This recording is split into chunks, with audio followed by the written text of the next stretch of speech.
meeting of our Regional Habitat Conservation Task Force, formerly known as Environmental Mitigation Program Working Group. So just before we jump on the meeting, just a few housekeeping items. I'd like to remind members or task force members and members of the public the process for providing any comments or questions. Primary members are asked to turn on your cameras, or you can raise your hand on the icon and we will call on you for your comment or your question. Public members, please just use the raise hand icon, and then that should be found on the top right of your screen, on your Zoom screen. And then if you're participating by phone, press *9 to indicate your desire to speak. And I believe it's *6 to unmute, and then we can call on you by the last 4 digits of your phone number. So we've got a pretty full agenda today that I'm hoping we can get through. So I'm going to start with item number 1, which is the approval of the June 14th meeting minutes. And so they are provided as an attachment to your agenda, but since the task force is no longer subject to the Brown Act, we don't need to actually take a vote to approve. But moving forward, I would like the task force to review the previous meeting minute notes and provide any comments or edits to staff, and then we can make those changes. All of our task force meetings, the meeting will be posted on our SANDAG website following the meeting, but just know that we're still in the process of updating our website with the new task force name. We're actually doing a whole revamp of our entire SANDAG website. So I'm hoping to have the new Regional Habitat Conservation Task Force updated on our website before our meeting in December. So do we have any edits, comments, changes to the meeting minutes? I have a question, Kim. Yep. In the exhibits to the minute, this isn't a question about the minutes, but I have a comment about one of the attachments. When should I bring that up? When we get to that item. Okay. Okay, perfect. Going once, going twice. Okay, then I'm going to document that we don't have any changes to our meeting minutes. So now moving on, I'm going to ask for any public comments. We have one. It's Tim Eyelash. Okay. Can we allow him? I'm unmuting Tim right now. Okay. Tim, you're allowed to talk. Can you hear me? Yes. Very good. I just wanted to mention, I think my name was misspelled on the minutes from the last meeting. It's B-I-L-A-S-H, 2 eyelashes bylash, if you could. Perfect. We will make that change. I'm not sure if I should comment at this point, or it's really about the work of the committee. I think you'll be reaching it later, but I do have an email with just requests where I can send that. And if I could just list those things here, it might be most appropriate. I have a continued concern about the lagoon restoration and the retracking, so they're kind of together and may be appropriate here.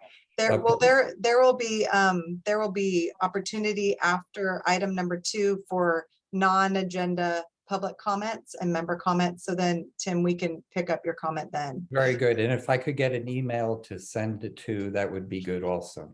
Okay. Thank you. Do we have any member comment on the minutes? No. Okay, then I'm going to move on to item number 2. So I am very happy today to be introducing the new chair of our Regional Habitat Conservation Task Force. But quickly before I do that, I would be remiss if I didn't thank Leanne for stepping up these past 2 years and being able to chair our meetings. So I just want to say thank you, Leanne, on behalf of the task force and SANDAG staff for taking that on, and I'm sure you can now breathe a sigh of relief. Yeah, transitioning to the Zoom platform and all the other platforms has been fun, but yeah, I look forward to continuing to participate though. Perfect. So if you can recall, at our last working group meeting in June, we discussed our new task force, and you guys gave input on how important you felt that it was to resume having an elected official continue to chair our task force, to be able to help us elevate our regional habitat conservation issues, our needs to other. I think we need to, if you guys can all remember to mute your microphones. Thank you. So today I am happy to introduce and welcome Councilmember Joy Lyons as the new chair of our Regional Habitat Conservation Task Force. Councilmember Lyons currently represents the city of Encinitas in District 3. She is a licensed landscape architect with 30 years of planning, design, and construction experience, focusing on conservation and natural resources, enhancement of community character, and recycled water use. So now I'm going to turn it over to Councilmember Lyons so she can tell you a little bit more about herself. Hi, here I am in the blue box, the blue City of Encinitas box behind me. It's wonderful to see you all. Some of you I know, and I look forward to getting to know the others through this process. So thank you for the invitation to come and join and chair this important task force. I've been getting really familiar with it, and I look forward to hearing everyone's knowledge and expertise, a lot of technical expertise here on the committee, as well as I can see as the attendees, the public attendees. So just a little bit so you are familiar with me, and then I hope I can just hear a little bit about who you are, not to delay our agenda. I know we have a full agenda. But I own Coastal Sage Landscape Architecture here in Encinitas, and I have served 2 terms on our Encinitas Environmental Commission prior to being appointed to City Council. I was appointed to the vacated seat about 1.5 years ago for District 3, and I am campaigning for this seat to serve a full term as the council member here in Encinitas. So prior to owning Coastal Sage Landscape Architecture here, I founded and owned both landscape architecture and environmental permitting planning firm in Arizona, with my main office in Tucson and branch office in Phoenix. And so I say that because it distinguishes me a bit from other landscape architects. And my practice has always been for the government, property, and also tied very closely to the environmental work, which I feel always informs the landscape architecture work I do. So I've always been solidly grounded in the environmental planning side of the work. So I do want to say I've had a leadership position with some other entities here in our community, most recently with the Encinitas Wastewater Authority as the chair of the CIC, the Community Capital Improvement Program, and I'm the incoming chair for the Encinitas Water Authority as well. Recently, I served with some of you. I see some of your names on the county technical committee for native plants, which does have a longer name than that, but so I know some of you through that. So I'm here because of my role as a city council member. I translate the technical aspects of environmental planning into more policy and kind of more community-based communication. So I think that's going to help us be valuable. I rely on technical experts to help back me up. I stand on your shoulders, and hopefully I can add a lot of value to communicating what we're trying to achieve in a very valuable way to other electeds. So thank you, and I look forward to kicking off this meeting. Thank you. We definitely look forward to working with you. So now we thought it would be important for members of our task force to, if we can, in a quick way, go around the room, the virtual room, and maybe introduce yourself, what entity you represent, and anything else you may want to add. So I'm just going to look at my little virtual list and call your name. And then if you wanted to hop on and and introduce yourself, that would be great. So Candace Wu, you're first. My name is Candace Wu. I work at the San Diego Foundation. I've been there for about 6 years. So I've been on the task force now, newly formed, for the same amount of time. And I'm the Director of Mitigation Nonprofit Fund. Okay, next we have Dai Hung. Hi, my name is Dai Huang, and I am being with the city of Toulouse for over 21. Work under development service department to be part of the team. Thank you. Okay, next we've got Dan Monroe. Hi, this is Dan Monroe with the Senior Planner with the City of San Diego, MSCP, and it's glad to be here. Apologize, first time back in the office, so I have no camera. That's okay. Next would be David Zondeck. Hi, it's David Zondeck with the Fish and Wildlife Service. I was going to be filling in for Susan if she couldn't make it, but I see her now. So I don't know if I still need to be promoted to the panel or not, but hello, everyone. We'll go to David Mayer. Good afternoon, David Mayer with the California Department of Fish and Wildlife. And then Deb Mosley. Hi, good afternoon, everybody, and welcome, Joy. Thank you for leading our committee or work group now, I guess it's called. So Deb Mosley, I work for the County of San Diego in the Department of Parks and Recreation, and I oversee the environmental team for parks, and I typically join as the alternate for the county. Next we have Han Zinn. Good afternoon, everyone. California Department of Fish and Wildlife, alternative to today. Good to see you guys. And then we've got Kirsten Winter. Yeah, greetings, everyone. This is Kirsten Winter. I'm the forest biologist with the Cleveland National Forest. And then next is Christy Forberger. Hi, everybody. Christy Forberger, project manager in the City of San Diego's Planning Department, and I oversee the city's MSCP program. And then next is Leanne Carmichael. Hi, Joy. Leanne Carmichael, County of San Diego Public Works. I'm the lead for the environmental services here.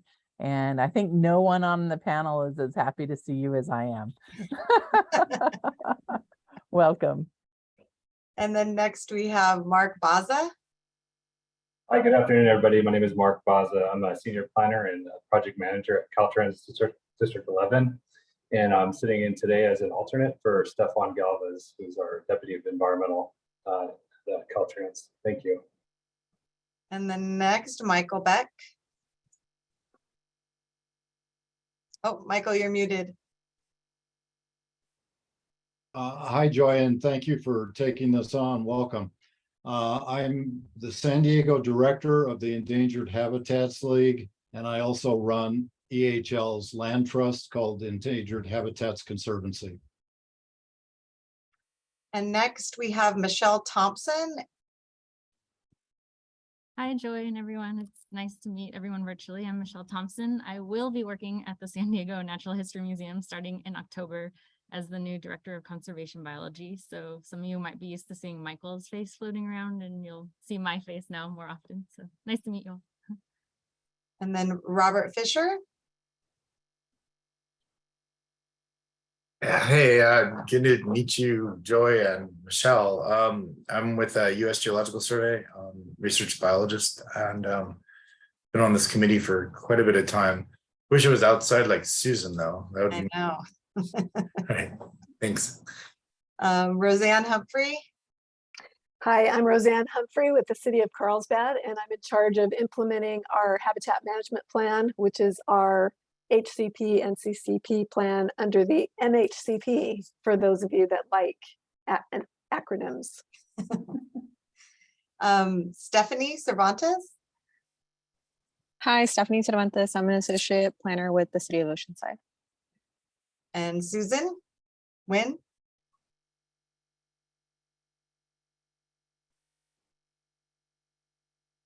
Oh, maybe not. Oh, that's Susan Nguyen. She's our representative from U.S. Fish and Wildlife Service. And Trish Smith. Welcome, Joy. This is Trish Smith. I'm an ecologist with the Nature Conservancy.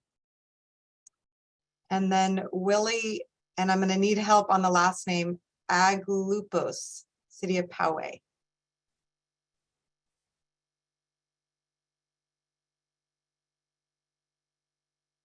Willie, I think you're on the, oh, there you go.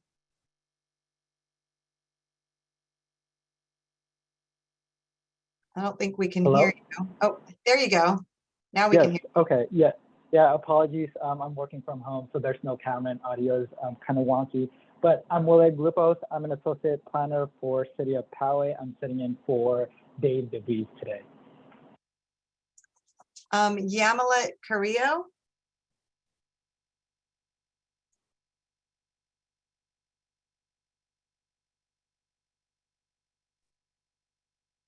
Hello, my name is Yamilet Carrillo. I'm second here to Candace Wu. I work at the San Diego Foundation on the Binational Resilience Initiative. Thank you very much. And then I need to come back around to you, Jim. You're the last. Oh my God, technological phenomena beyond control. I'm going to kill my daughter. She used up all my cellular data, so I couldn't get on my phone. Anyway, hello. Where is the new chair? I don't see her. Uh-oh. Well, huh. I just. There Hi. she is. I'm back. Can you guys hear me? Yeah. I can. There you are. Hi, Jim Whalen, J. Whalen Associates. I'm representing the building industry, and I've been on the committee since it started. And I'm recovering from the City of San Diego Planning Commission. Ah, So nice to meet you. nice to I meet heard you. what you were saying too. I heard you. Sounds great. I think that's everyone. If I somehow missed you, please speak up, but I think I got everybody. Thank you everyone for participating. And I'm now going to turn this meeting over to our official chair. So with that, Chair Lyons. I'll take it from here. Take it from here. Thank you very much, Kim. And it's very, very nice to meet everyone. I appreciate being here. I apparently might have an unstable connection. If that happens again, I'm going to have to try to connect with a different Wi-Fi, but I'll try to be stable. We'll jump into our item number 3, task force members and public comments. And so let's begin with non-agenda public comments. Tim, are there any non-agenda public comments? I don't see anybody's hand raised, but I know Tim, this is when Tim, here we go. Tim, I will, let's see. I think you can speak. Thank you so much. I don't really have any credentials about the environment other than intense interest. So I appreciate all the expertise on this committee and the public inputs. I'll just list these things and hopefully can get a link. I think I might have said I would do it last time. I have some photos to share with it. And so would like to send it to someone, the appropriate people. And I'll just list the items. I have a concern about the raising the rail bridge and Route 101 on the lagoon restoration projects, which is tied to the rail retracking and double tracking. I have some concern about what the plans are for the track crossing by the nature trail in the lagoon in Del Mar at the lagoon there, San Dieguito. Plans for the surrounding area, I might have mentioned last time. I have an interest whether there could be a nature preserve at that site, and because it would involve many different agencies, I'm not sure who to talk to. I have some photos of the hill bottom in that area that abuts on the lagoon, mainly because there is environmental damage as the hill is falling down, and would like to perhaps engage anybody on that. And then I had an interesting meeting I went to yesterday for the roundabouts in Valley Center. And there seemed to be some misconceptions about the environmental advantages of roundabouts versus traffic lights, in particular 2-lane roundabouts compared to 1-lane roundabouts, whether large drivers with their trucks and horses could get around the roundabouts, and whether the 2 lanes compared to 1 had increased accidents, but are noted to be decreasing mortalities, particularly on the Route 76 parent roundabout there. And also about misunderstanding that taxes would be raised, that there are other possible funding sources. And I raised the Del Mar roundabout there, and what I'm familiar with in Clearwater, Florida, a very large 5 entry point roundabout that was taken down and then put back in with extra pedestrian crossings.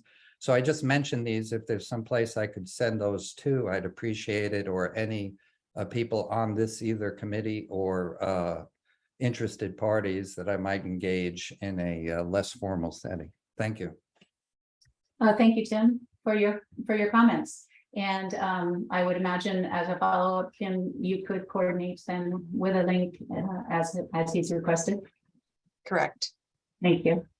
Okay, seeing no other public comments. Now, do we have any comments from the task force? Any member comments? And go ahead and raise your hand. Michael, I see. Yeah, the little icon isn't working for the hand raise for me anyway. I have a question on the work plan. In the section that talks about enforcement that we went over, it mentions the creation of a task force on that topic. Kim, can you remind me where we're at on that? Is that something that's going to happen or has happened? On enforcement, it has not happened yet. Okay, any sense of when that would, I want to make sure I don't miss that task force, so. We will make sure you don't. Okay, thanks. All right, thank you, Michael. Seeing no other hands raised, we will move on to item. Sorry, Joy, I Yes.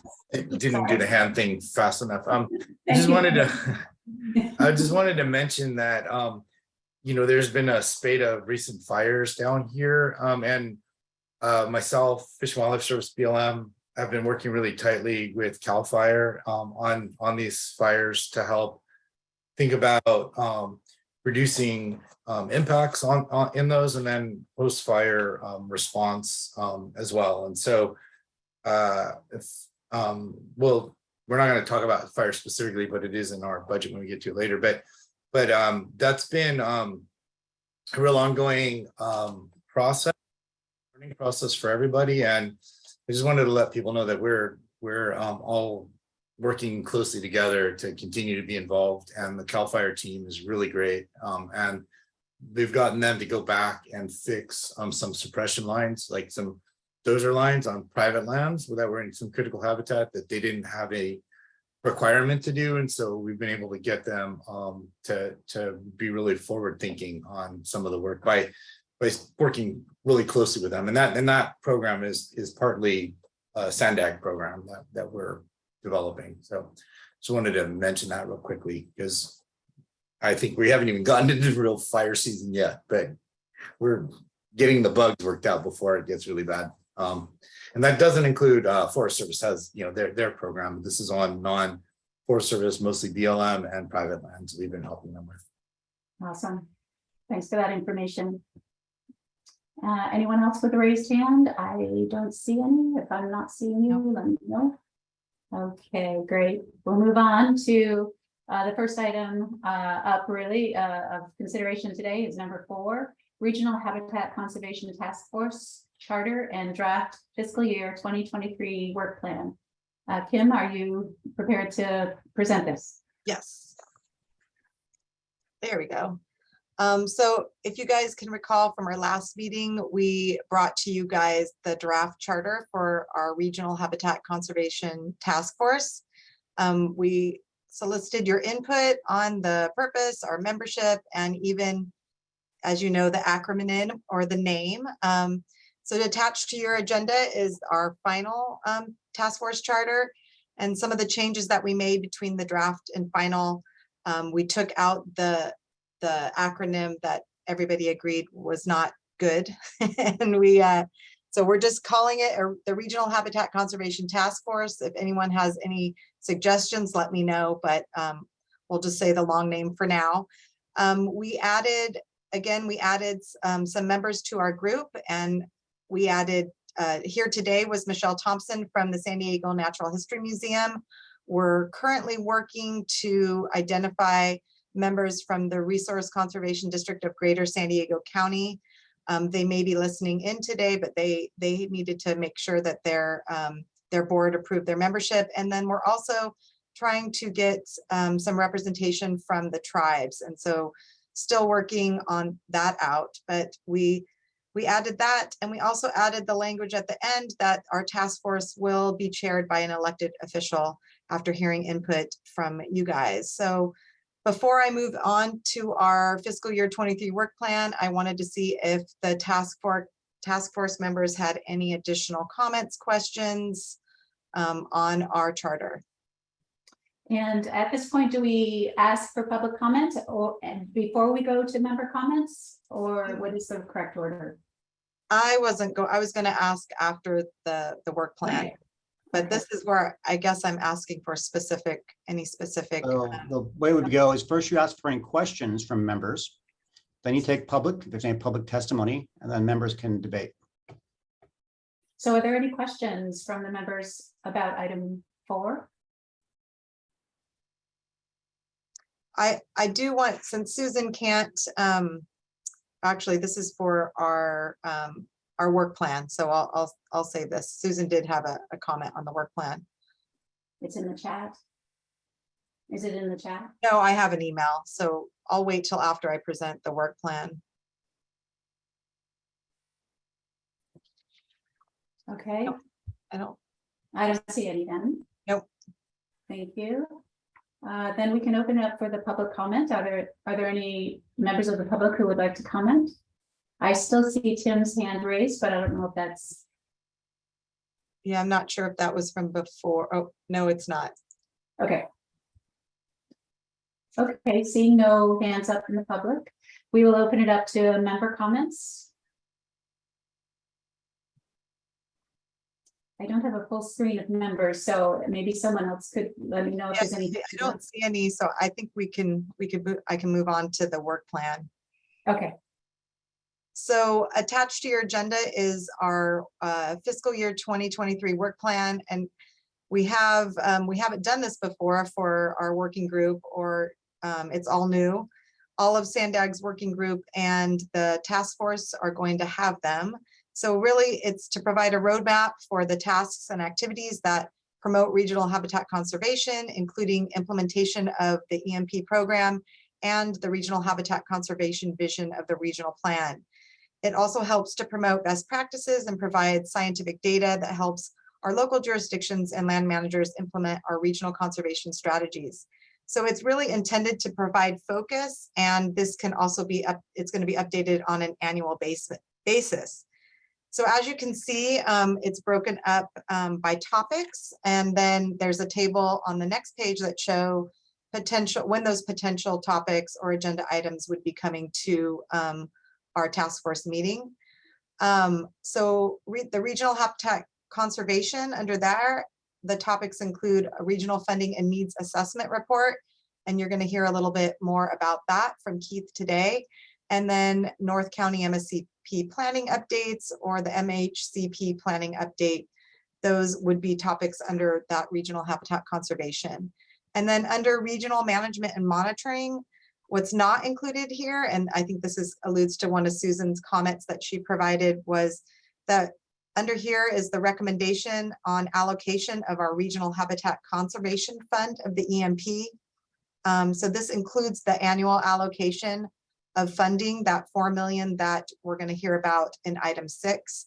And also this task force will also provide funding and selection recommendations on our land management grant program, which we also will be hearing about in item number 6. So, and under enforcement this year, we're going to be talking about a strategic needs assessment. Michael alluded to that. We're going to be hearing about some regional fire milestones updates, invasive species updates on our efforts and what results we've seen across the region. And then today our last agenda item has to do with access permits for regional management and monitoring. And then the state of the science topic is those items that really are going to help land managers and the scientific data behind some of these studies and some of our decision making. So gnatcatcher genetics, regional connectivity with our mountain lions, our continuation of our grazing pilot program as a management tool. We'll be bringing you the vegetation monitoring updates on our butterfly and pollinators studies. And then Robert always comes and gives us a science update on all our invertebrate species on the progress of those. And we'll be hearing a little bit more on our how we're going to be funding the progress of all of these things in item number 6. And then finally, nature-based climate solutions. That is a part of SANDAG's regional plan. And so one of the topics that we may be bringing forward, it would be identifying nature-based carbon sequestration projects. So Lauren, if you want to scroll down. And this is by quarter, our topics and when we hope to present some of them. Again, this isn't set in stone, but this is kind of a guide on what you should be seeing in the future. So today I'm hoping to get some feedback from the members, any comments, any edits, any things that you guys think I missed that you would like to see brought forward to this task force. So now I think I want to open it up to our members. Okay. Do I see any hands up? See if I can see everybody better. I don't see any on the screen, but do I see, Lauren, if you want to take down it's a little bit easier to see. Anyone have any comment?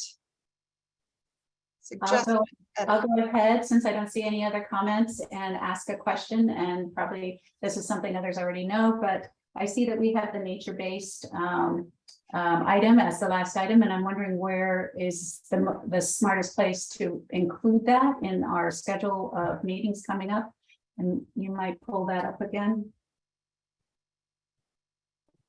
And as far as the nature-based solutions, I mean, SANDAG as an agency we're really trying to get a handle on what these projects could be, how we're going to potentially gather funding for these projects. So we're still in kind of that development phase. I know, Keith, did you want to add anything? I can add a little bit more.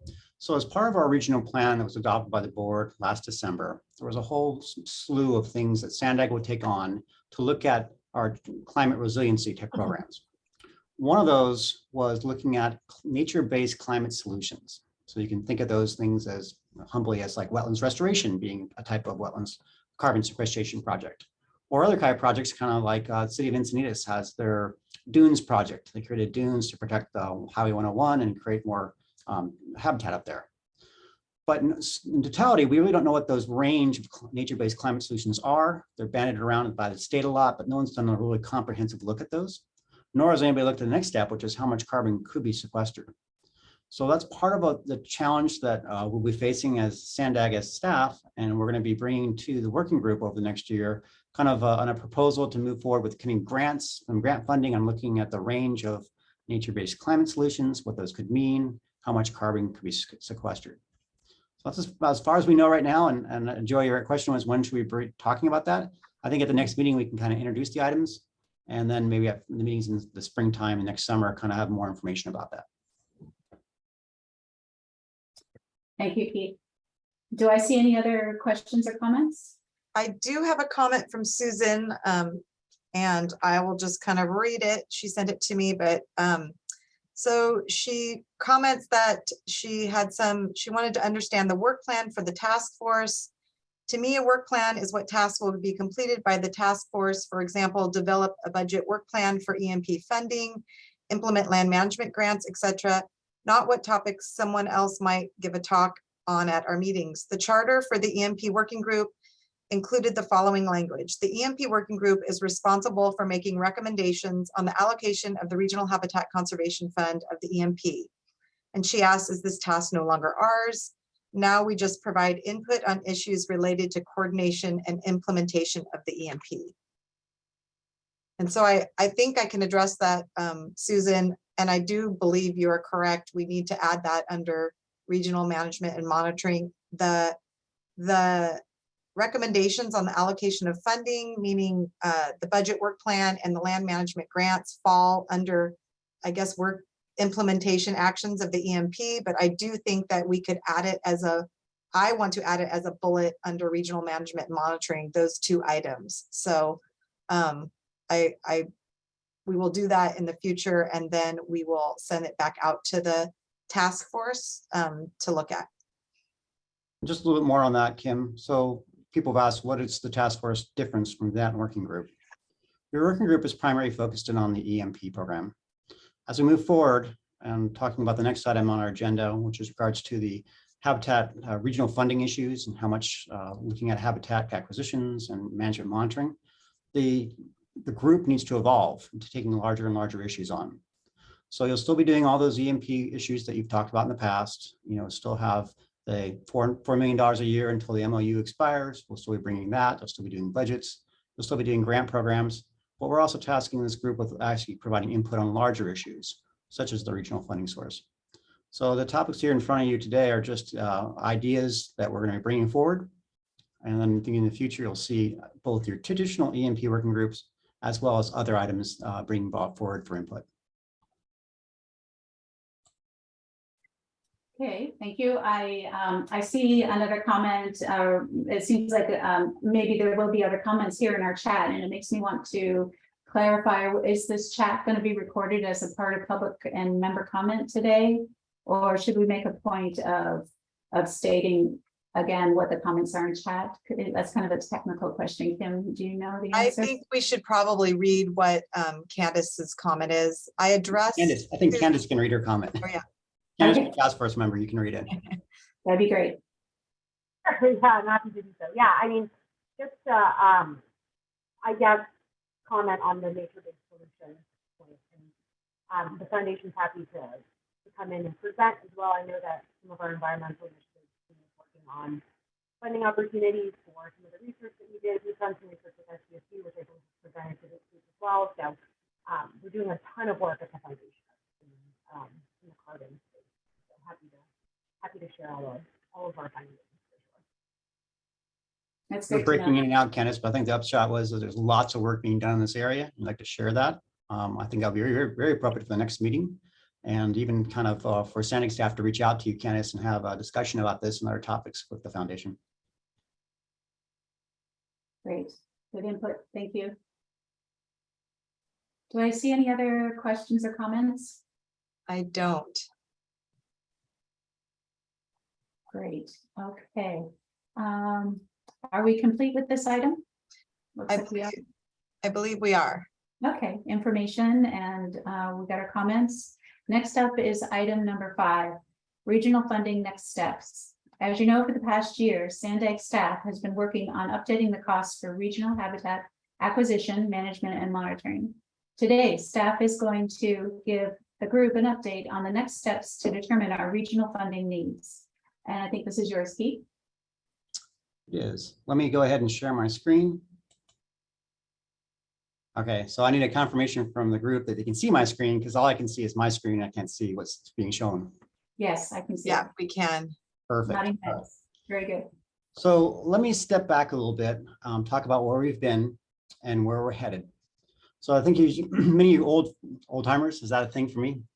Many of you seasoned veterans here on the task force remember that we've been talking about the regional funding for these habitat conservation programs for the last 15 years, probably plus that. And that was the commitment made by the region to pursue funding sources to complete the habitat conservation programs within the region and to figure out, the cost of acquisition, management, and monitoring. Back in 2010, at that time, the E&P work group came together and we came up with a number that was needed for acquiring all the property at that time that we knew about, doing all the management, doing all the monitoring. And that went forward into a 2015 measure that was adopted, went towards the voters for approval.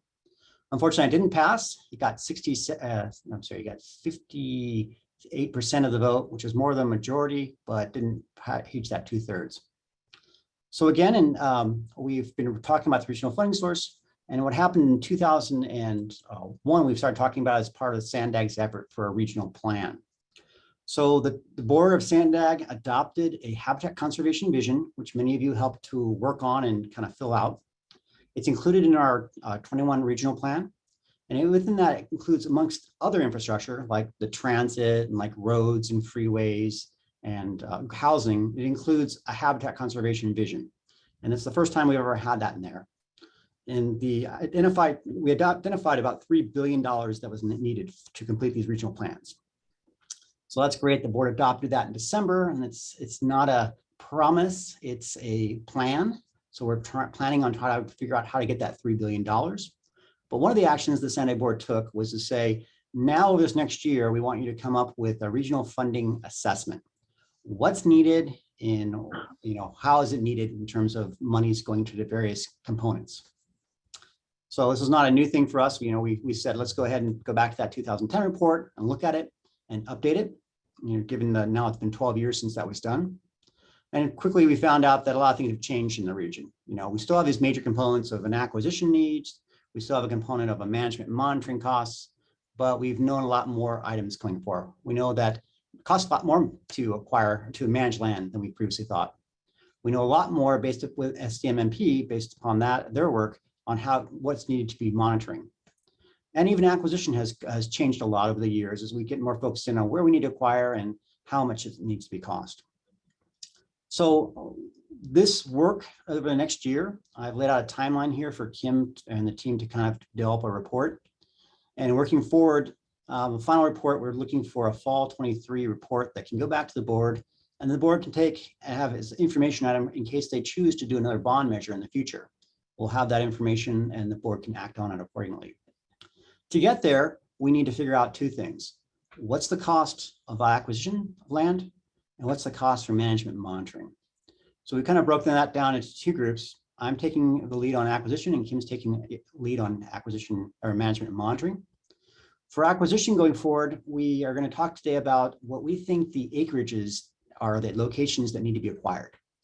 And we're going to seek from you and from the public input on those locations through a web application that we'll share today.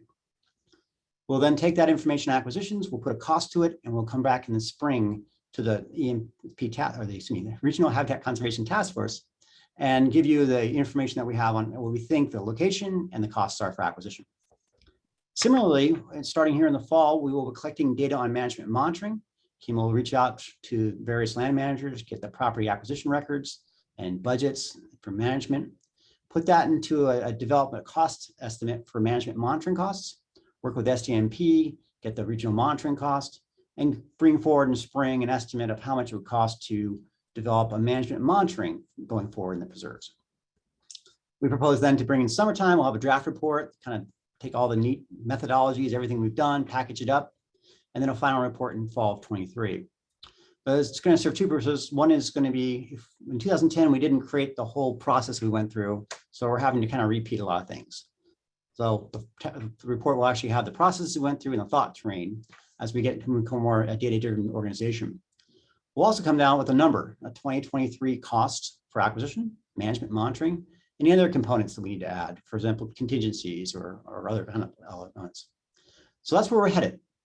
So today I want to talk about the Anchorage estimate that we have today and how we get input from the public and the task force on this.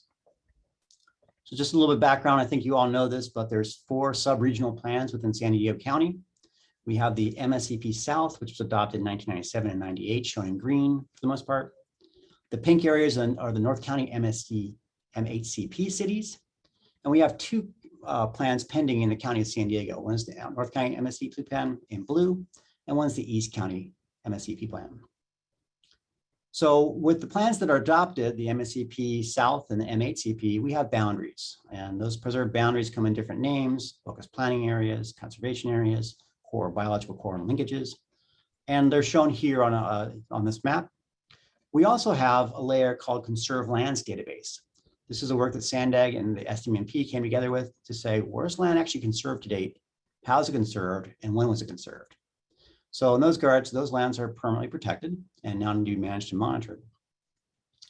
In the summertime and spring, I presented your last task force meeting how we came to a methodology for identifying targeted areas. It says parcels here, but we based it upon targets, parcels, and now we're looking at areas.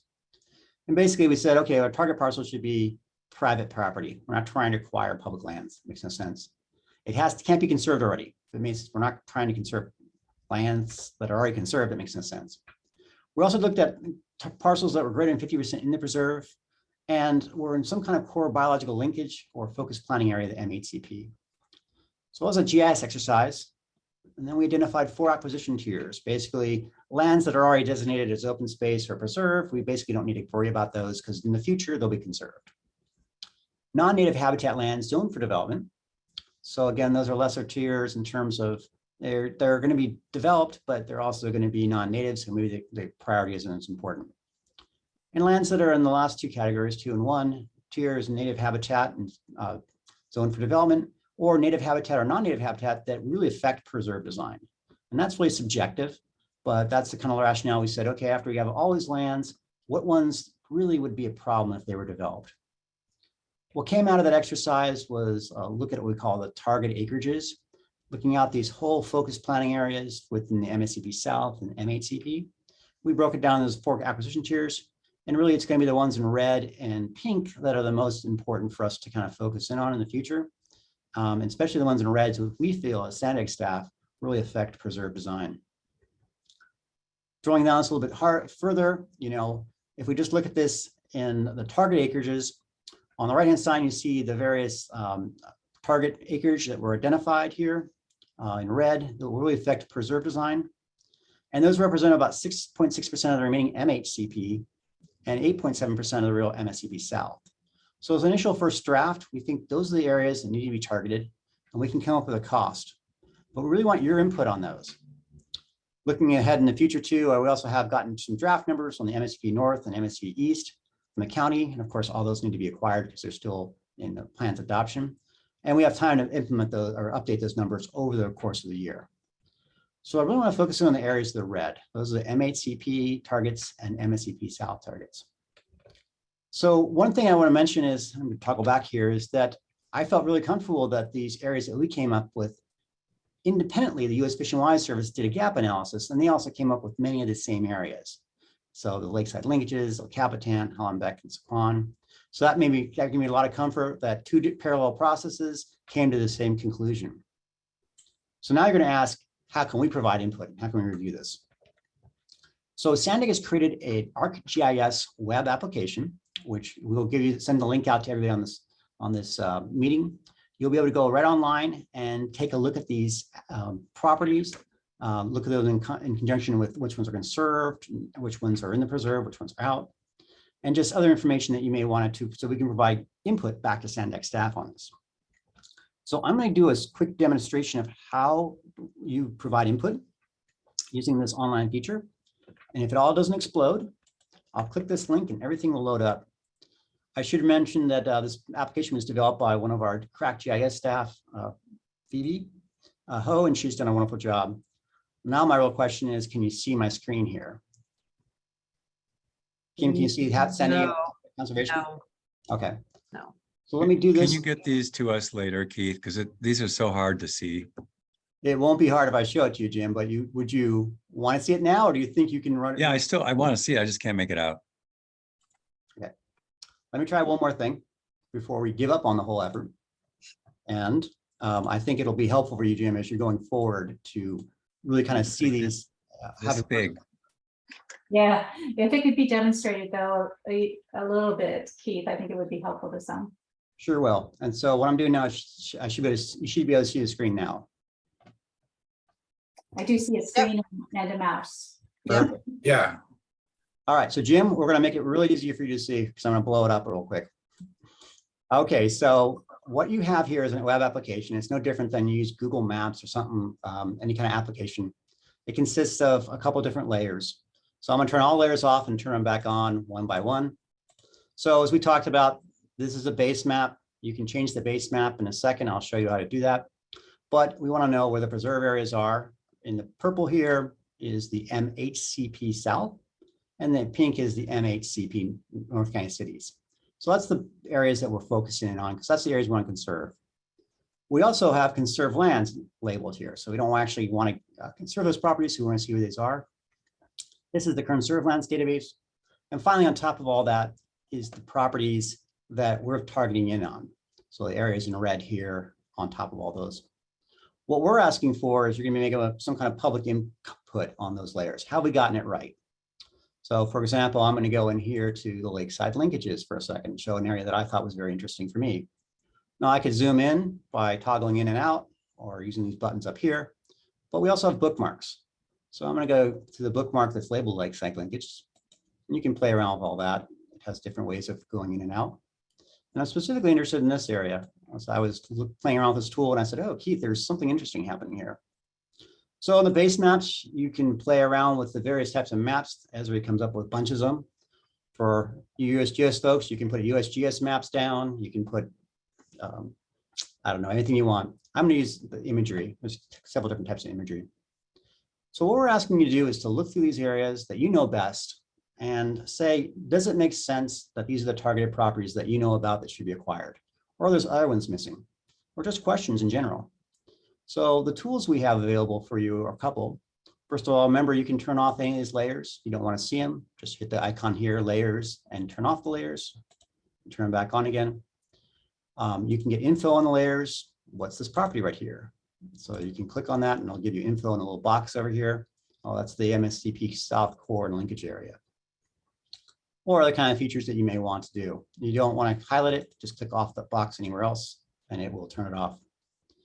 So how do you provide input back to us? So this is an example of an area that I was scrolling through and I said, this is the lakeside linkage area. And hey, there's a piece of property right here that looks like it's habitat. How come it didn't get captured by Zondeck? I'm kind of curious about that. So you have a couple ways you can provide input back. First of all, you can just hit a PDF, print this as a PDF, put a comment on it, send it to Kim. That's probably maybe the easiest way to do it.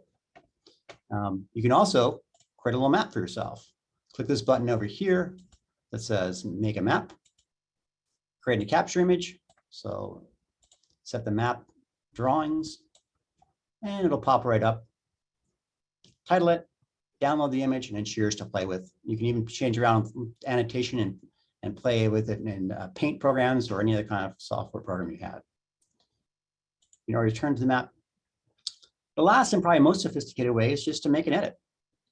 So we have an edit function here. Now, for those of you that are really GIS savvy or even app savvy, this is the way to go. So you can say, hey, Keith, I want to make a comment here. I'm going to click on the edit button. Oops.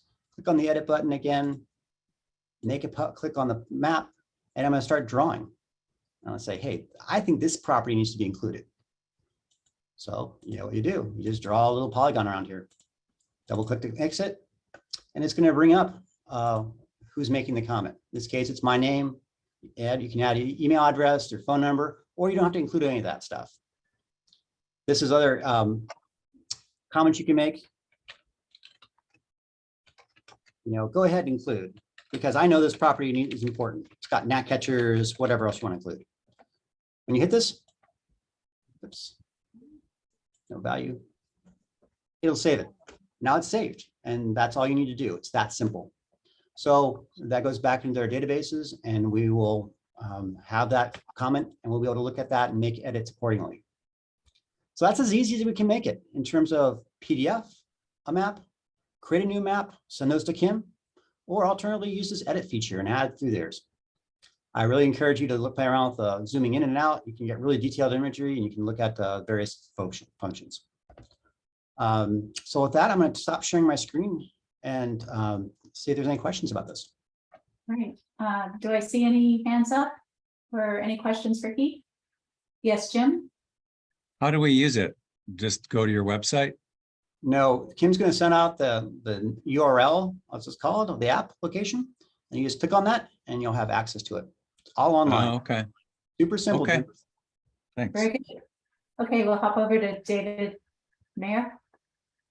Yeah, Keith, so the converse of this would be there are areas that are shown like we still want to acquire them, but there's housing on it. Is that cleanup going to happen, or do we need to identify areas that show on the aerial photo they're already developed, and suggesting then the adjacent areas might even be more important? Yeah, what you're saying is that we mismapped it. It's got housing and we don't want to include it. It may be just an artifact of GIS. I don't know all of the situations, but just sometimes you see clearly housing has occurred where we thought it was not going to be housing. Very good point. And that's, again, you can use the same thing. Use the same edit feature, go over that location and say, subtract this out. It has housing. So that's as easy as you can possibly make it. You can add or subtract. Thank you. I'll jump to Roseanne. First of all, I want to say super cool tools. I love this. I think it's awesome and it looks really user-friendly, so I'm excited. My main question is, so this is a relatively small group. How have you thought about how you might get this feedback from other folks, like say land managers on the ground who might not be participating in this group? Yep. So we have a wonderful group called SDMMP. And Sarah McCutcheon, our former intern, has been working at SDMMP on land management. So we're going to share the link with her to share with the rest of their teams over there. And that could get out to all the land managers in the region. Good. Okay, Robert Fisher.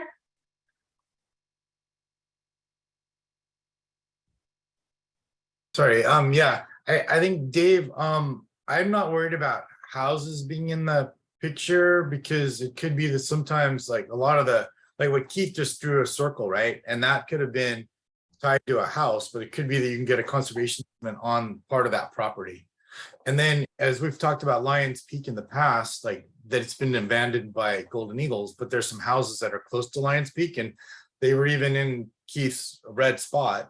And it might be worth buying out those houses and those properties and rewilding that house so that we can get eagles back on that peak territory. So I don't think I wouldn't consider that a problem per se. It'll be species specific, and Keith is just kind of drawing like the bigger bubble, and then it's up to us to kind of help refine it. So I'm less concerned about actual structures being in the map at the moment.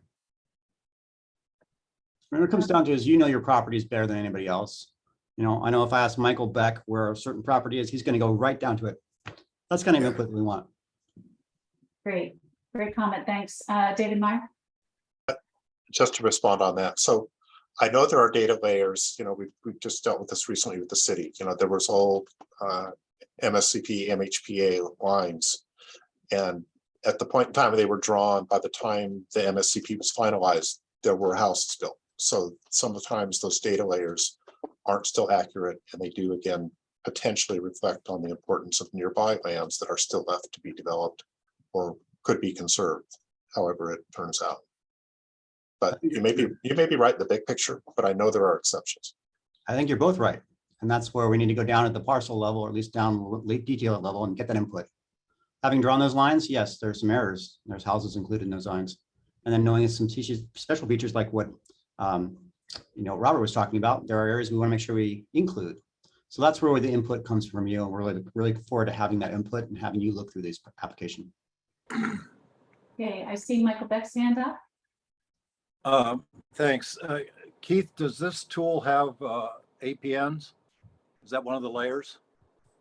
Good question. You know, we specifically tried to not make it parcel based. So while it was original exercise was GS was parcel based, we're trying to make it more area based. So not to split parcels at all. So no, it doesn't have it. It could be brought into a GIS program if you have that capability.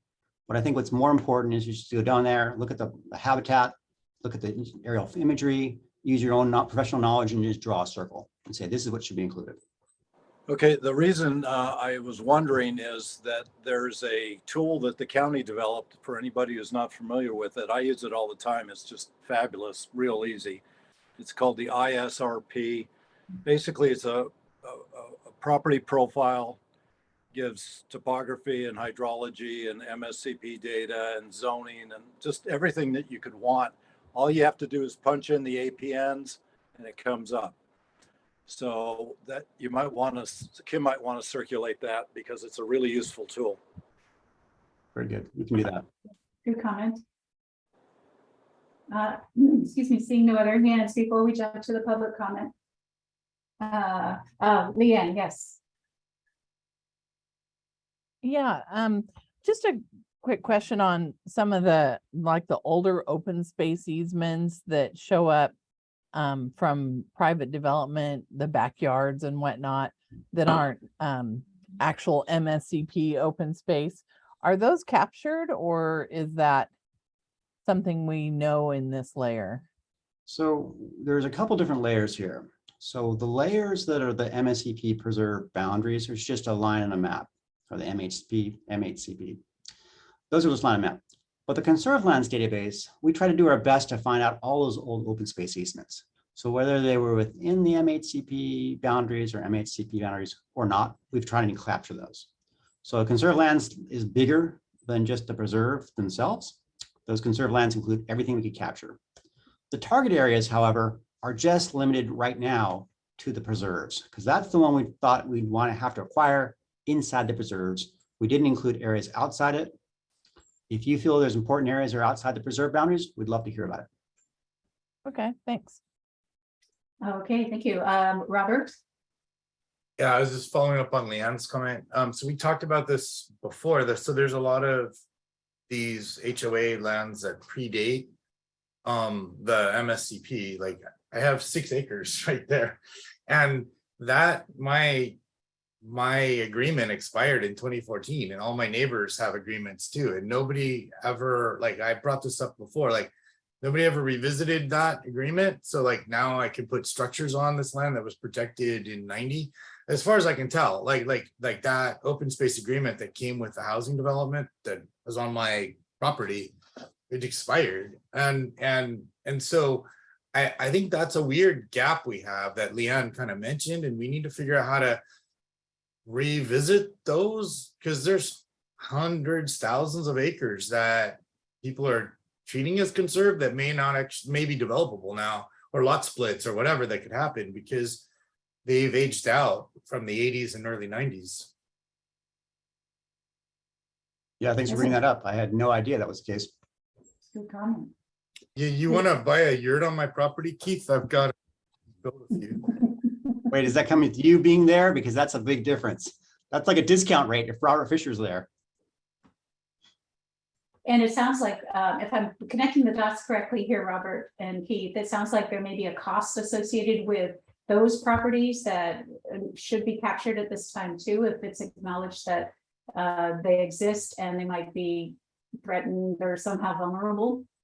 It seems to me that we should be talking about conservation easements. Like right behind my property is TNC property, and it seems like those adjacent landowner partners should be the ones that maybe, you know, at capacity could engage with those other private landowners like myself that to do that agreement. So it wouldn't be an acquisition, but I think like some kind of conservation easement.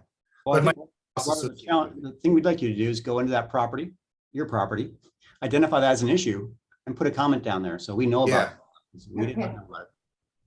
Good comment. Thanks. Thanks. Before I go to public comment, I'll just ask one question. I don't think I heard you cover it, Pete, but is there a time frame you would like this input by? Yeah, so we'd like to have this by the next EMP working group meeting. So that's December. So in the months of, October here, rest of September, October, November, we're going to pepper you to get input back so that we can go ahead and get information and kind of analyze that in December and no January. So give yourself 3 months. Great. Thank you. Now, Kim, I think I see Tim Bylash's hand up, and I think he's a member of the public, isn't he? Correct. So I'll unmute him. There you go, Tim. Hi again, thank you so much. I just wanted to mention, I got some question in the chat. I can't respond because I'm blocked. If there's someone send me an email or something, and then I can reply. I wanted to ask a question, and this may relate to the types of mats Michael Beck had mentioned. I always want more neat stuff, and this is such neat technology. Congratulations for it. We just went through a voting redistricting, and I found it very difficult because it wasn't easy to figure out the roads and the boundaries of different types of things like city, county, unincorporated, or villages, state, school, water, fire districts, congressional areas, things like that, who manages it, whether they were in floodplains or likely earthquake things. And might it be possible or appropriate to add to that technology boundary information overlays, or is that available in some other format? There's lots there. First, I would offer to go to those base maps and look through the 36 base maps that are located on there. There's more than just imagery. There's also community boundaries. There's roads. There's other kind of features which I hadn't even heard about. So that's one layer that's already included. Then if there's a real question about it, I would do is have you take a PDF of it, and just there's other software that Michael Beck was describing and other things that Kim Smith can actually point you to in terms of GIS parcel lookup tools. And there's a lot of information out there. We're not going to add more to this tool because this is a temporary tool to get us through this. But there's other features out there which are more robust and permanent. And I think Michael is giving one, and we'll have Kim send out that link as well as this link in that email to you all. That would be great. There's so many different areas. People are unaware, north to south, east to west. These are consecutive areas you want to protect. And just who you have to talk to or think about, or who might be opposing or suggesting it. So thank you for that. Okay, thank you, Tim. Kim, could you help and let me know if we have some? Yeah, the next would be Bill Tippett's. Bill, I think you're unmuted. There you go. Yeah, great presentation. Another wonderful mapping tool.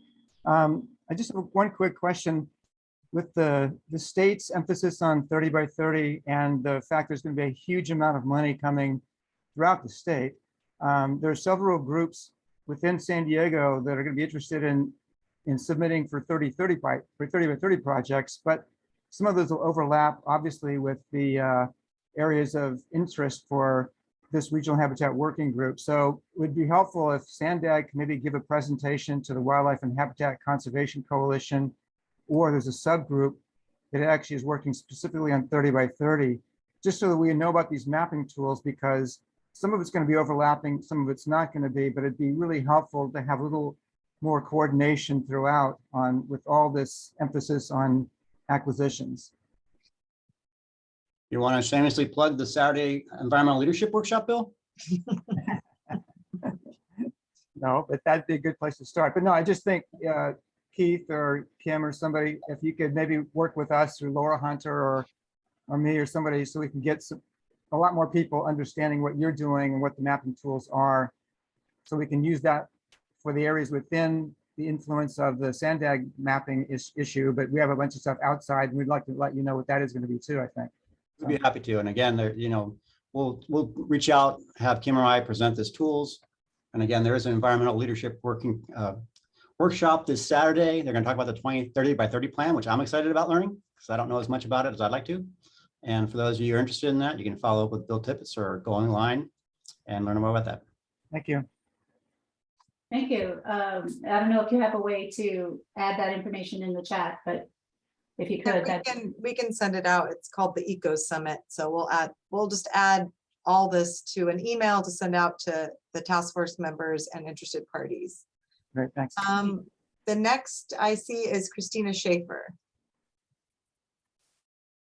Christina? Okay, can you hear me? Yes. Am I there? Oh, perfect. Great. Thank you. Thank you very much. Great presentation as always. Very much appreciated. I just have a quick clarification that I was going to ask of Keith when he presented the management cost for all of the preserves and the land, the conserved lands.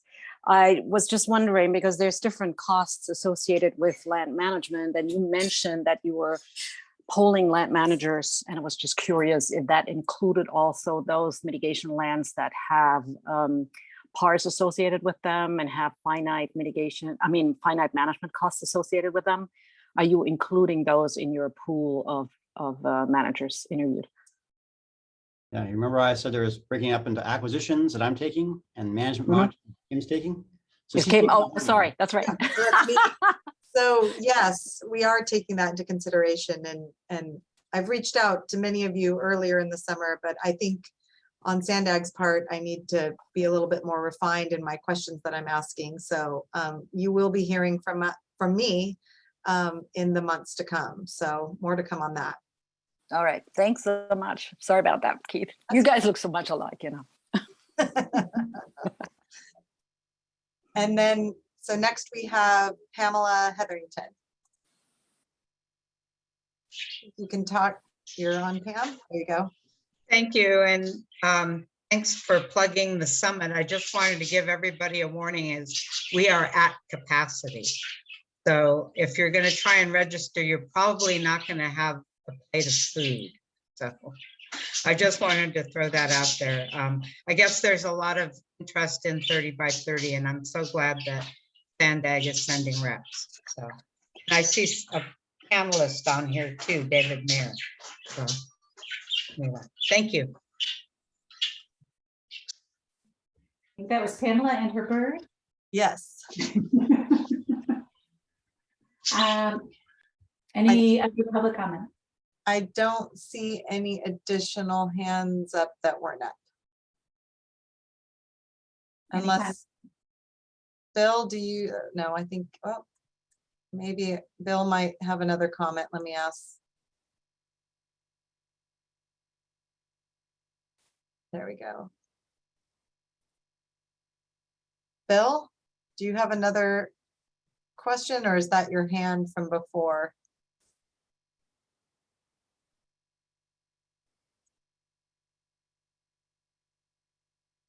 Oh.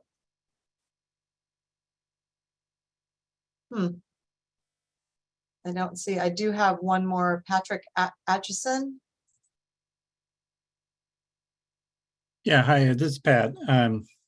Keith, I was thinking that in addition to having the biological core and linkage area for the MSCP subregional area, to also have the MHPA boundary. That's sort of a subset of the core and linkage areas where the prioritization was done within the MSCP sub areas. Good point, Pat. We can go back and modify that accordingly. Okay. Okay. Good input. I don't see any other hands. Any final member comments before we move on? Great presentation. I enjoyed it. Thank you. We'll go on to item number 6, regional management and monitoring, fiscal year 2023 to 2024 work plan and fiscal year 2023 annual funding. Sandag staff and Susan Wynn from the U.S. Fish and Wildlife Service will present this item. Recommendations to staff made by the task force will be presented at the regional or to the regional planning and transportation committees in October for recommendation for approval to the Sandag board in November. Kim and Susan. Okay, it looks like it's just going to be Kim, so you're going to have to hear me speak again. But on behalf of Susan, so back in June, we asked to form an ad hoc committee to review and recommend updates to the fiscal year 23-24 work plan for regional management and monitoring. This is the plan that outlines the goals and key milestones for implementing our management strategic plan over a 2-year period.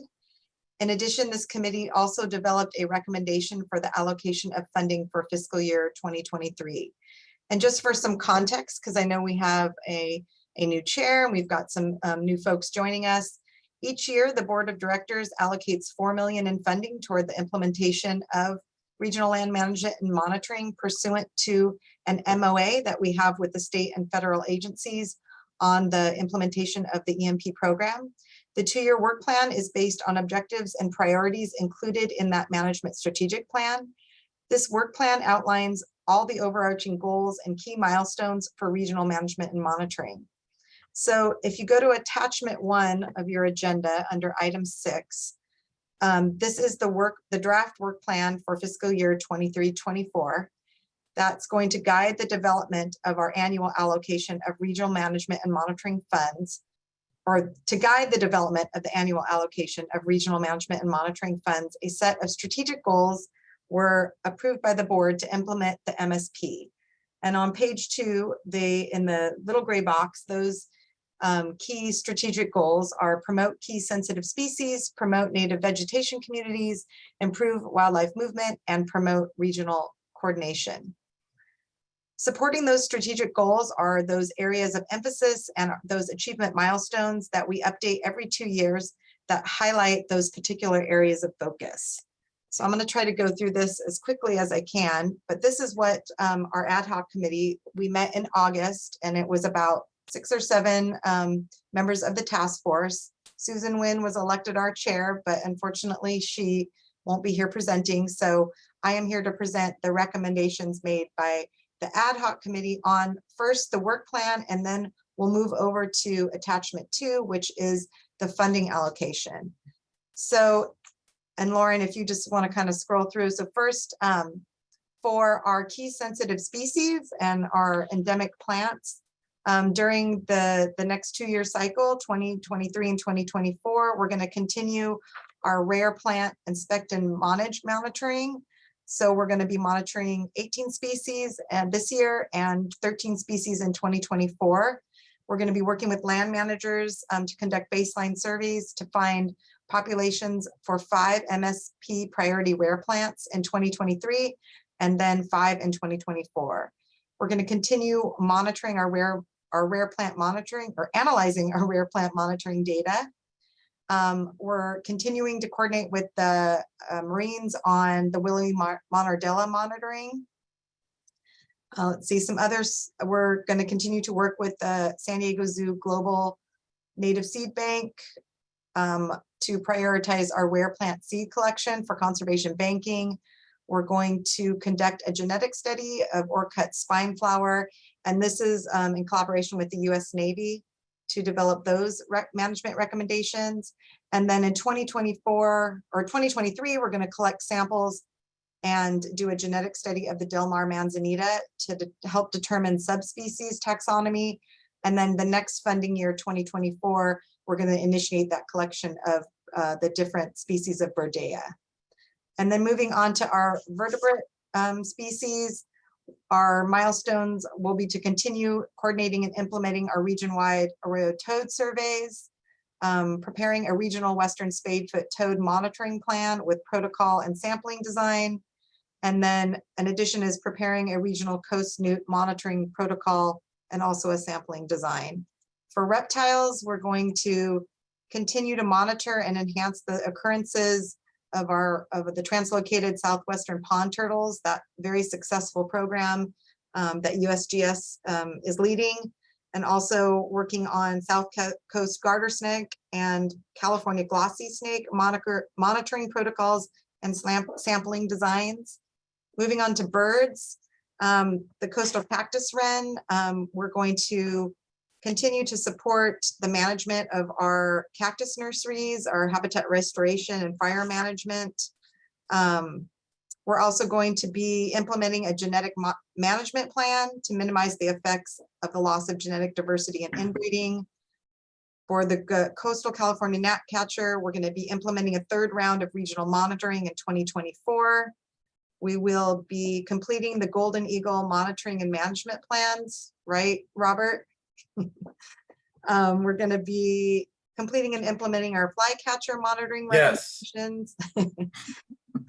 Continuing our support of the western burrowing owl, working with partners on to participate in our statewide tricolor blackbird surveys.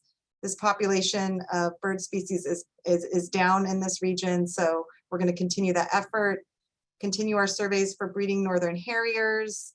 If you want to keep going, again, working with land managers to support recovery actions for snowy plover and least tern. For California least tern, we're including monitoring and data analysis to prepare and implement management recommendations. So that's something new. For mammals, we're going to continue to support land managers on implementing the bat management plan that was prepared, which included specific measures for the Townsend's big-eared and pallid bat, and then coordinate with land managers on surveys for San Diego black-tailed jackrabbit. Moving on to invertebrates, the butterflies, Hermes copper, Harbison's dun skipper, and Laguna mountain skipper. We're going to continue efforts on monitoring and habitat assessments for these species. This year we included region-wide discovery surveys for additional Kino checker spot butterfly populations. Keep going. I think that was the main thing on those. And then if you come down to our general stressors and threats management, we continue to provide technical support for least tern, working with the wildlife agencies to help partners improve their predator control. We've been working with SDSU on some technical support for the eradication of feral pigs. Seems like our feral pigs have come back. Working to implement our management actions of our invasive animal strategic plan that was completed a year ago. Continue in 2024 to provide funding for shot hole borer, complex monitoring and management, research and education. And then I believe we're going to continue to implement management actions for the completed Argentine ant and urban runoff studies. Keep going down. For natives vegetation communities, we're going to continue to develop and implement our regional vegetation monitoring strategy. And this is the ecological integrity of coastal sage scrub, chaparral, and grassland. And then we're going to complete the integrity landscape model over time for the riparian and oak woodlands. So we're moving on from finishing up our coastal sage of chaparral and grassland and moving on to the riparian and oak woodlands, and then continue to develop and implement the grazing monitoring plan. We've got UC Berkeley working on that, so we will continue on with that in 23 and 24. Under wildfire planning and management, we're going to support the preparation of a fire ignition and fire risk reduction plan these next 2 years, and we're going to be developing a resource avoidance area map. And then we have been really successful. I believe 2 of our USGS representatives are wildfire fire resource advisors. So we've been working hard to get that program up. So we'll continue working on that. For invasive plant species, let's see, we've got to update our contract with the County of San Diego this year to continue for them to implement the invasive plant strategic plan management for our level 1, 2, and 3 species. That program has been very successful. And also we are working to implement our regional management strategy for oncosyphon with a contractor, and also the retreatment of Arundo donax. And then updated veg mapping. We are going to be, and we'll talk about this in the funding request, but we're going to be updating our regional vegetation mapping this year. And so we are going to be needing some help from folks on helping us develop that scope of work. Under enforcement, and this is something that's new that the ad hoc committee discussed, but we have funds for enforcement, and so we're going to be working with land managers, and this is what Michael Beck had alluded to develop a strategic enforcement plan with a needs assessment across the regional preserve system. So that's something that's been added to our focus for enforcement. Keep going, Lauren. No new milestones for preserve level management plan standardization this year. Our land management implementation, which is our grant program, we are going to be contributing funds to develop the 11th cycle. We're almost ready to execute grant agreements for the 10th cycle. So this will be looking forward to putting funding aside for that 11th cycle. Nothing for our emergency land management fund. There continues to be funding set aside in case we need that. And then if you keep going up, for wildlife corridor and linkages monitoring, we've added the Blainville's horn lizard management actions, implementing those. We're continuing to develop a long-term monitoring plan for mountain lions in coordination with UC Davis and other partners. We're working to develop and implement our region-wide camera monitoring strategy for wildlife connectivity and linkage function. And then we're going to ramp up on American badgers this year. We had been doing some stuff last year, but we're going to work to prepare that management plan. And then continue to implement our existing linkage improvements and support those efforts for State Route 94 and SR 67. And then complete and implement the monitoring plan to survey pollinator communities and assess ecological integrity. And then promote regional coordination. Really, this section kind of has to do with how we fund our positions for SDMMP, which is the San Diego Management and Monitoring Program. And so this has to do with providing funds for those positions. So our ecologist, biologist, coordinator, all those folks can continue to do the work that we've proposed. And it also includes providing assessments on our State of the Preserve report. You'll be hearing, hopefully, if I can finish in time, SDMMP give us an update on our preserve metrics dashboard. So this is the work plan. Now I'm going to move over quickly to the ad hoc committee's funding recommendation for allocation for regional management monitoring. And so this is broken up by promoting key sensitive species, the native vegetation communities, and then each of those has additional subtasks. And the orange column is the funding recommendation from the ad hoc committee. And then I'm not going to go through every comment on the side because I think that was included in what I kind of went over for the work plan. But this is the funding allocation recommendation, and it totals $4 million for fiscal year 2023. With that being said, I'll now open it up for any member comments. Again, these are drafts. Our next step is going to be to take any recommendations the task force makes to staff to move those forward to the regional planning committee, transportation committee, and then ultimately to the board for approval.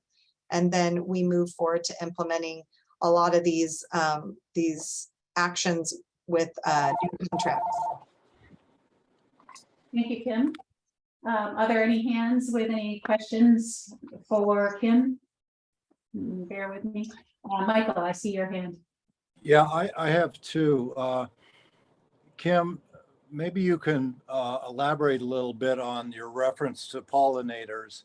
And the purpose of my question is whether or not, because the work plan will essentially be the criteria that the subcommittee is going to utilize to determine how to grade various grants, I assume, since that's been our past practice.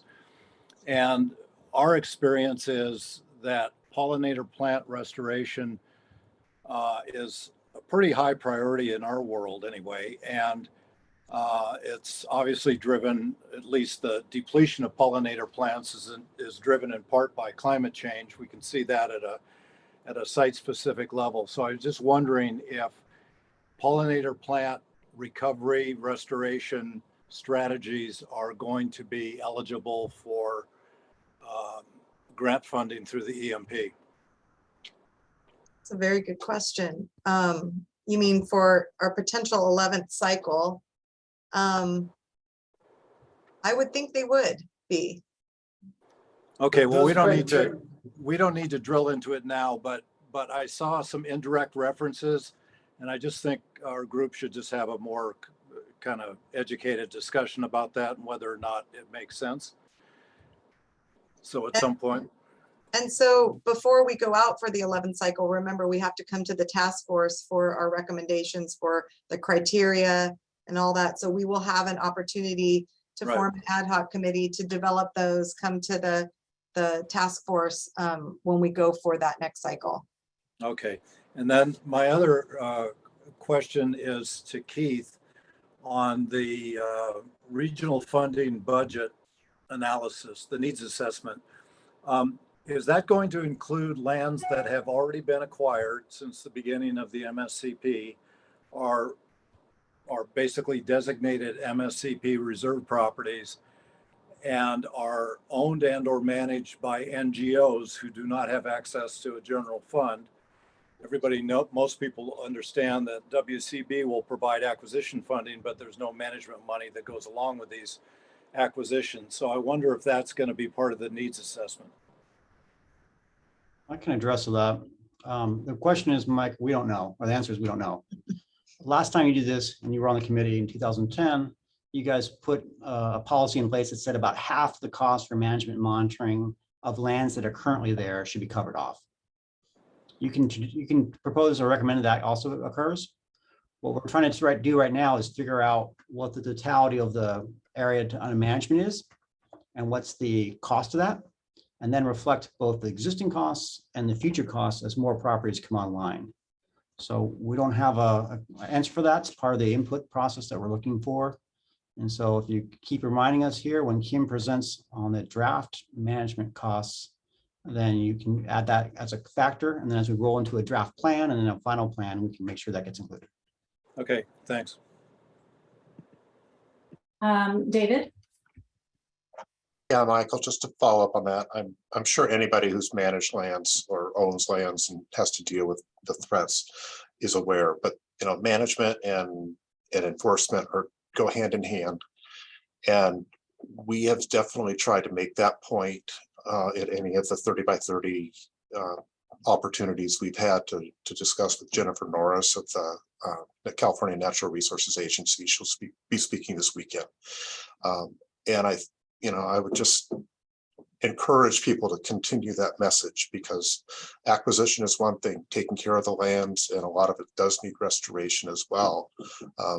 That's really critical if we're going to look out and make these lands everything that we need them to be as we give up lands to development. We got to maintain what we've got left. So again, we speak in our level, but it wouldn't hurt to have voices from outside, especially other land managers. Thank you. I don't see any other hands up right now from our members. I would like to ask a question before we go to the public. It's just simply how to read the chart. I see that under ad hoc recommendation, in some cases, there's zero money recommended. And the statement or the comments are no additional funding needed. Could you simply explain how that's to be interpreted?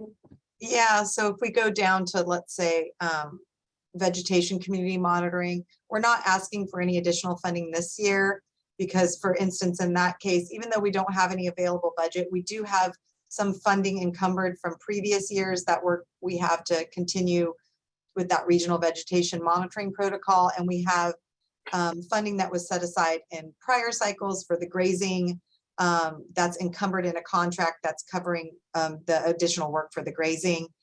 And then if you go down further, you'll see that there's some that we aren't asking.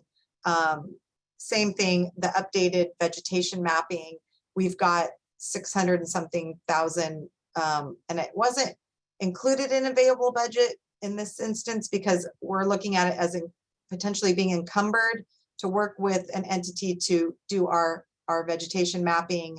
Same with enforcement, we've got money sitting there. So most of the time we've already got money either encumbered in a contract we're working on, or we've got money in the existing budget and we don't need to ask for additional funds. And as you can see, the $4 million, when we first started this program, went a lot farther than it does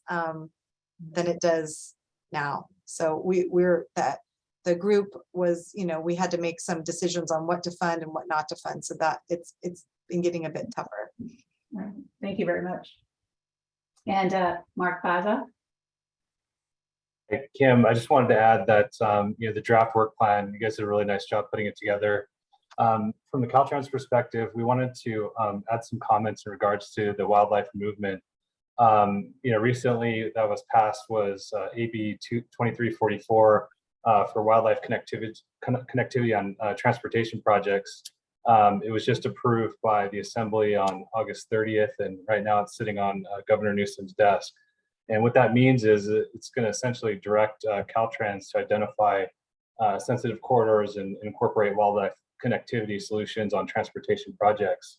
So you mentioned State Route 67 and 94, which are those are certainly corridors that we're looking at right now, but I feel like that scope's going to broaden from a statewide perspective, as we get more direction and guidance from the department headquarters office and next steps for that. So I just wanted to broaden that scope if we can, just to kind of maybe incorporate AB 2344 and as that comes to reality. Can I ask a question on that? Is this going to, is this, does the legislation speak to retrofitting, or is it just going forward with new projects? Well, it's there's a lot of gray areas still. The legislation is still so new. We haven't got a lot of guidance, but essentially new projects that'll be coming out of Caltrans. It's it's forcing us to look at the connectivity, sensitive corridors. We're also directed to coordinate and consult with Department of Fish and Wildlife. So there's still a lot to come on it, but yeah, you can expect that Caltrans will be doing more studies on connectivity and that we'll be incorporating improvements into projects moving forward. Thank you. Chris Preston. Oh, you're muted, Chris.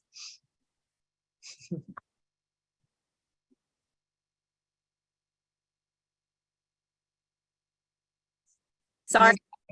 There you go. Chris Preston from San Diego Management and Monitoring Program. And I'm really glad you mentioned that, Mark, because we're doing a lot with connectivity that's off of existing funds. We're doing a meta-analysis, and we've had all kinds of different information sources that we're pulling together into a comprehensive GIS viewer that partners can use. And we're going to be prioritizing based on mountain lion studies, mule deer, small animals, California gnatcatcher, cactus wren, where we identify some areas where we could do either improvement of the linkages through, like what Keith mentioned with acquisition. We won't be focusing so much on that, but where we could also, where there'd be room to improve the infrastructure or maintain it. So it'd be really nice to have you involved in that process if you're interested, because we have all kinds of sources. And the only reason SR 67 and 94 were called out is because they had specific studies done to look at the infrastructure. And now we have much more information that just needs to get into that as well. Yes, absolutely. We're certainly interested in partnering with multiple agencies. So yes, please include us. Good, thank you. David Meyer. Yeah, Mark made a great point about new legislation, and I just wanted to emphasize there's a lot of other, this is an exciting time in terms of money availability. WCB has buckets of money for wildlife connectivity, for all kinds of different restorations, water related conservation, watershed protection, et cetera, climate resiliency, which could probably be, just about defined to meet most of our needs. So how we kind of treat these different buckets, as well as the legislation, which, oftentimes there's a trailer bill that may be or bring more money to the particular task. There's a lot of moving parts right now, and some of that we're going to be discussing on Saturday. But it's a good reason for people to be engaged. They may have a particular focus, but make sure it gets to somebody's attention, because there's a lot of different things going on right now. Thank you. Let me jump in right here to make a statement that I see from Susan, since she's not able to speak. She just adds in the comments. She says, thanks for presenting, Kim. This is not the criteria for grants. This is what is being funded outside of the grants. And then I want to be sure Chris and SCMMP is acknowledged for all the work they put in to draft the work plan. Agree. So those are Susan's comments. Any other comments from members? If not, then Kim, could you handle the public comment? Yes, we'll start with Laura Hunter. Laura. Great. Hi there. This is Laura Hunter. I'm one of the coordinators of the Wildlife Habitat Conservation Coalition. And I just wanted to suggest that we add in the next cycle, at least, kind of an emerging area of expertise that we really need to start looking at, and that is recreation ecology. I'm sure you're all familiar with the freaking nightmare from Dana Point, when I guess the city's suing the people who manage the Dana Point Reserve up there because they're trying to manage the human access impact there and forcing them to keep the gates open. And it's just really a problem. So we see it like at the Rancho Lilac situation. So I think I want to totally underscore and agree with the comments around enforcement, but I also think building our own body of science around recreation ecology is going to become more and more necessary as there are more and more demands for opening open space and habitat lands to access. We have to kind of get ahead of that. So I would ask, I know it's too late for this round, but maybe this can be an area that we add in the future, or a expertise and studies that we're starting to fund to get some local data. And then I also wondered, it's probably a big no, but isn't there any way to renegotiate the $4 million a year? Maybe we need a cost of living increase or something like that. Cost of doing business increase. Anyway, so thank you very much. That really amazing work. Yeah, thank you. Any feedback for the speaker on that? From Kim? Unfortunately, I mean, yes, we can. As far as recreation ecology, I mean, that's something we can definitely look into. The $4 million a year, our MOA with the agencies expires in late 2028, and then the $4 million a year runs out. So I'm not sure where we go from there, but no, unfortunately, we can't add to the 4 million.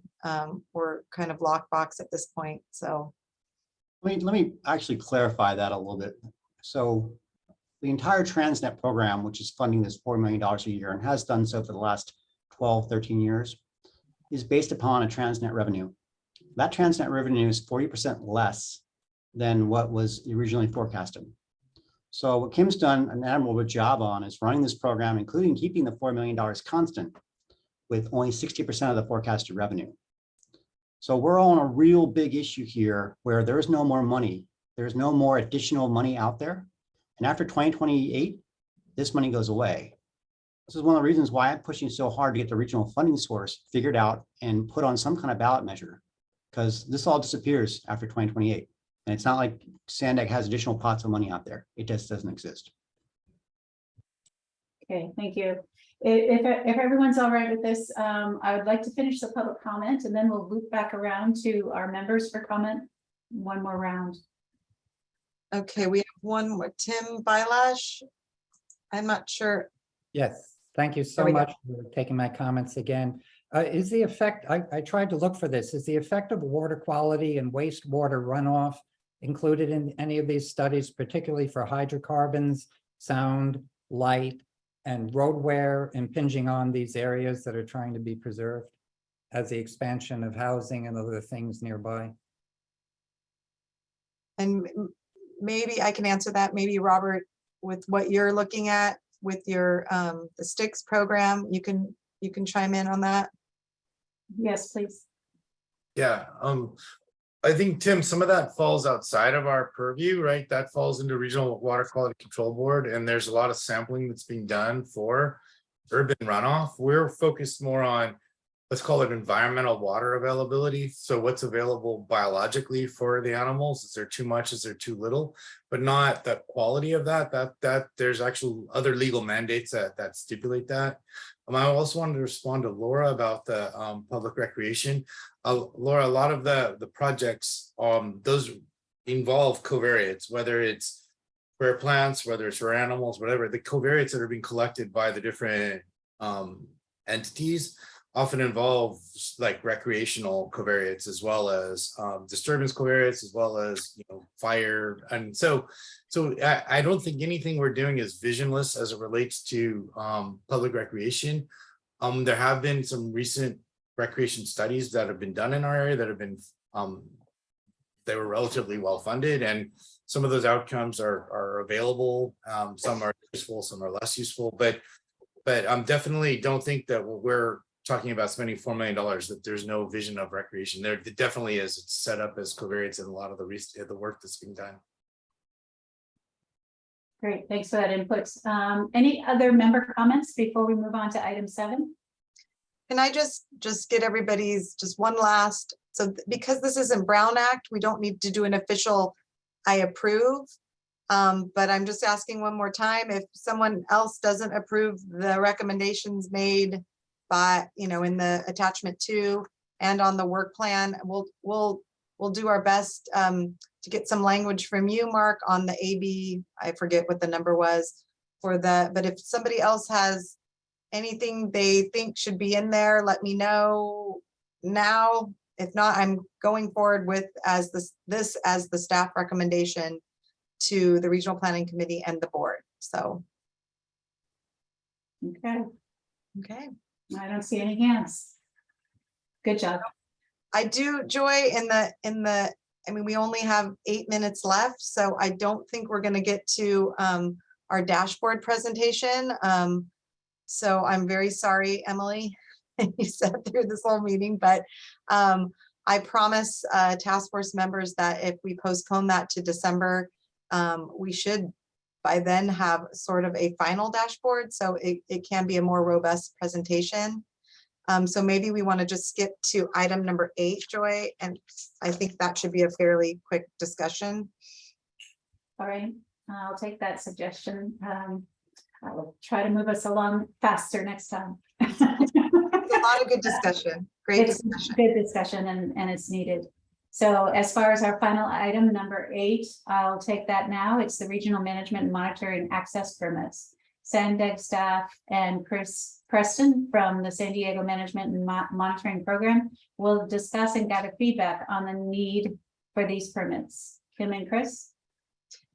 Yeah, so I can hop on. So I don't think it's necessarily it's the need for us to have these permits. And so it's permission, annual permission for that we reach out, Chris's group, other entities that are contracting with Sandag to enter onto lands, owned by all you different jurisdictions. And so we have an agreement with the city of San Diego.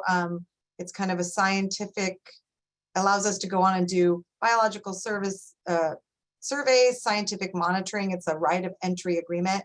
And it took us a while to get it with the city, but it's really streamlined those access permits, because annually all of our contractors, SDMMP, have to go through this process of getting access permits through all the entities. And so we wanted to bring it up today, Chris and I, if that's something that some of the jurisdictions would be open to, working with each of you on some sort of MOA or ROE or something that just allows bio surveys, those type of surveys, rare plant surveys, if that's something any jurisdiction was interested in. And Chris, I didn't know if you wanted to say anything else. Yes, I think it would be more efficient for the land managers, because right now we sort of bombard the poor folks that review the permits with a whole bunch of permits at once, because that's sort of how the contracting goes. It rush after the allocation has been approved by the board, and it takes a while to get the contracts through the process. So just before the spring survey season, we are asking a lot from the land managers to get permits to do this work. And this work is very beneficial for land managers and for the larger region. We don't want to not do the work because of permitting. And so it would be nice if we could enter into agreement. We've done a 1 5-year permit with the city and then just renewed for a second one. And you, as far as the landowners and land managers, they get information on exactly what's being done, so that wouldn't be skimped on. It's just that we've already have a framework set up for that we will survey or we can survey in these areas. And, you know, people have to show proof of insurance and all that. So it's very contractual. Okay, very good. Thank you, Chris and Kim. Leanne, you have a comment or question? Oh, I can't really speak for Deb Mosley. She's our Parks and Recreation person to talk to about this, but I do think that you still need to make sure that you're giving everybody the heads up of when you're going out there and all of that, because it matters so much to the leaseholders or the activities that are going on, the other activities that might be going on. And so I wouldn't want any of that to fall off by having a blanket. It's okay to go out whenever. So I believe with the city, there's a whole thing in there about how you have to notify and everything. So yeah. Yeah. Okay. Good input. Anyone else at this time? Any more input from the members? I would just like to follow up and to say, based on what's been presented, it seems like this is needed and and it would really improve efficiency and communication. So if it can achieve those things, it's a good thing. Should we jump over to any public comment? sure. Tim, your hand is up. I don't know if you have, nope. Okay. Nope. In the interest of time, I'll just ask if there's any further comment from the members on this item. Okay, seeing none. We'll go ahead and I want to thank everyone. We will adjourn this meeting. The next Regional Habitat Conservation Task Force meeting will be Tuesday, December 13th. We hope to have this meeting in person depending on COVID. And so the meeting is adjourned. Thank you. Thank you, everyone.